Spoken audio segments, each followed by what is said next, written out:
Hi, I want to talk to you today about the emotional intelligent competency of managing change, being adaptable and flexible.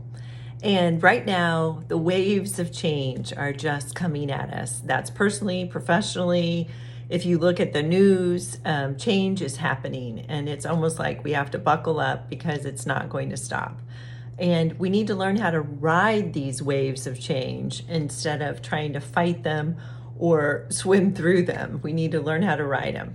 A couple things I want you to think about. First of all, just something fun. When you go to bed at night, what side of the bed do you sleep on? And we all have a tendency to sleep on one side of the bed. And what happens if you were to change sides? What does that actually feel like? So even a change as simple as that can start to feel uncomfortable. So if I'm actually facing my bed, I sleep on the right side. My husband sleeps on the left side. And sometimes when we go on vacation, we'll switch it up, but it does seem awkward.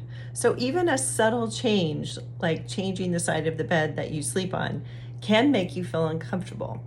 And a lot of change that happens around us can be transactional, and those are pretty easy, or there can be change that's transformational, that deals with your culture, a change in your family dynamics, a change in a workplace, so many things, a change in a big project you're leading. So just remember, when you're going through change, it's like the Elizabeth Kubler-Ross grief cycle. People are in different points of change.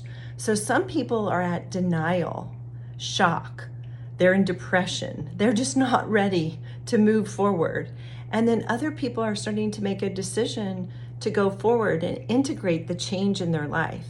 So if you're a leader in an organization or an influencer, you have to be mindful of where the other person is in this change. So are they stuck in disbelief or depression, and you need to help to inspire to pull them out of that? Or are they almost on their way forward to seeing integration and a light forward? So as you're managing change, two things to be aware of. Change is difficult, and there's different types of change. It can be transactional, which is a lot easier to accept, but transformational change is hard, and we need to help people through that. So if you like this tip and you'd like to learn more, please subscribe.